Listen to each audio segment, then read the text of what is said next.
હાલે નાના બાળકોમાં ઇન્ડોર ગેમનું ચલણ વધ્યું છે અને બાળકો કોઈ પણ રીતે શારીરિક કસરતોથી દૂર થતા જાય છે। ત્યારે ભુજની નજીક માધાપર ખાતે આવેલ હોટલ ટ્રી ટોપ ખાતે જાણીતા સ્વિમર જયેન્દ્રભાઈ શુક્લ દ્વારા બાળકો માટે સ્વિમિંગના વર્ગો ચલાવવામાં આવે છે। દરરોજ સવારથી લઈને સાંજ સુધી જુદા જુદા સમયે નાના બાળકોથી લઈને મોટેરાઓ તેમજ મહિલાઓ પણ ખાસ આ ક્લાસમાં સ્વિમિંગ શીખવા માટે આવી રહી છે। ભુજમાં ખાસ તો આ પ્રકારના ક્લાસીસ ઉપલબ્ધ નથી, ત્યારે નાના બાળકો નાનપણથી જ સ્વિમિંગ શીખી જાય અને સાથે સાથે શારીરિક કસરત કરે તે માટે જયેન્દ્રભાઈ શુક્લ દ્વારા તાલીમબદ્ધ રીતે સ્વિમિંગ શીખવાડવામાં આવી રહ્યું છે। બાળકોને સ્વિમિંગને લગતી કસરતોથી લઈને ડાઇવ સુધીની તાલીમ અહીં આપવામાં આવી રહી છે। જયેન્દ્રભાઈ શુક્લએ આ અંગે ચંચળ ન્યૂઝ સાથે વાત કરી હતી। સ્વિમિંગ ને છે ને એકદમ ઘણો જ જેને કહેવાય ને કે મહિનામાં ખાલી લગભગ 300 થી 400 છોકરા છોકરીઓ એમાં નાના છોકરાઓ 4 વર્ષથી કરી અને લેડીઓ પણ બહુ જ આવે છે વિમેન્સ। નહીંતર પહેલાં વિમેન્સ શરમાતી અને એ લોકો આવતા નહીં બહુ, પણ હવે લોકોને શું છે કે ફરવાનું બહુ વધી ગયું છે, એટલે લોકો રિસોર્ટમાં અને ત્યાં જાય છે, એટલે ત્યાં એ લોકો બધા સ્વિમિંગ પુલને જોવે છે, એટલે એ લોકો હવે નક્કી જ કરી રાખે છે કે અમારે સ્વિમિંગ શીખવું જ। પોતાના બાળકોને તો શીખવાડવા આવે જ છે, પણ જ્યારે પોતે પણ જોઈએ એ લોકો પણ જોઈન્ટ થઈ જાય છે, એટલે એ લોકો આમ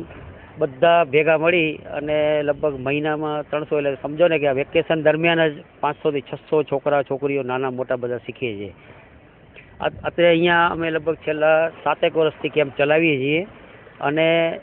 એકદમ જેને કહેવાય ને કે વૈજ્ઞાનિક ઢબે સિસ્ટમેટિક જ બધી સ્ટાઇલો એ લોકોને શીખવાડવામાં આવે છે કે જે લોકોને ખબર જ નથી હોતી એ લોકોને તો શું છે સ્વિમિંગ એટલે એક તરવું અને એક ડોગી સ્ટાઇલ જેને કહેવાય ને કે ડોગી સ્ટાઇલ માથું ઊંચું કરીને ખાલી હાથ પગ, પણ એવું નથી, કારણ કે નાના બાળકોને આપણે આગળ વધારવા હશે, સ્વિમિંગનો જો ક્રેઝ લાવવો પડશે તો કોમ્પિટિશનો પણ આપણે જુદી જુદી કરીએ જ છીએ, તો એ લોકોને બધી સ્ટાઇલ જેમ કે free style, back stroke, breast stroke, butterfly, પછી ડાઇવિંગ,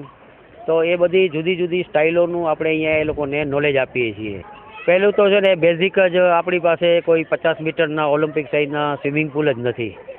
મોટાભાગે શું છે સ્ટાર્ટિંગ અત્યારે આપણે પ્રેક્ટિસ કરાવીએ તો સ્ટાર્ટિંગ બ્લોક જ નથી, પછી 50 મીટરનું જે મેઝરમેન્ટનું હોય કે જે આખું બધું હવે અત્યારે શું છે ટાઈમિંગ ઉપર છે,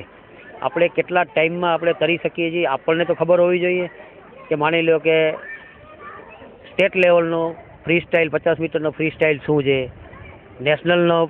ફ્રી સ્ટાઇલનો ટાઈમિંગ શું છે, ઇન્ટરનેશનલનો શું છે। અત્યારે ઓલ ઇન્ડિયા લેવલે આપણા ગુજરાતના સ્વિમરો બહુ સારું કરે છે અને ઘણા જેમ કે માના પટેલ છે, નીલ કોન્ટ્રાક્ટર, એ બધા અત્યારે ઇન્ટરનેશનલ લેવલે પણ એ લોકો ક્વોલિફાઈડ થાય છે ને આ વખતે પણ મને લાગે છે કે એકાદ ગુજરાતનો ઓલિમ્પિકમાં પણ ક્વોલિફાઈડ થશે, પણ એના માટે સખત મહેનત, નિયમિતતા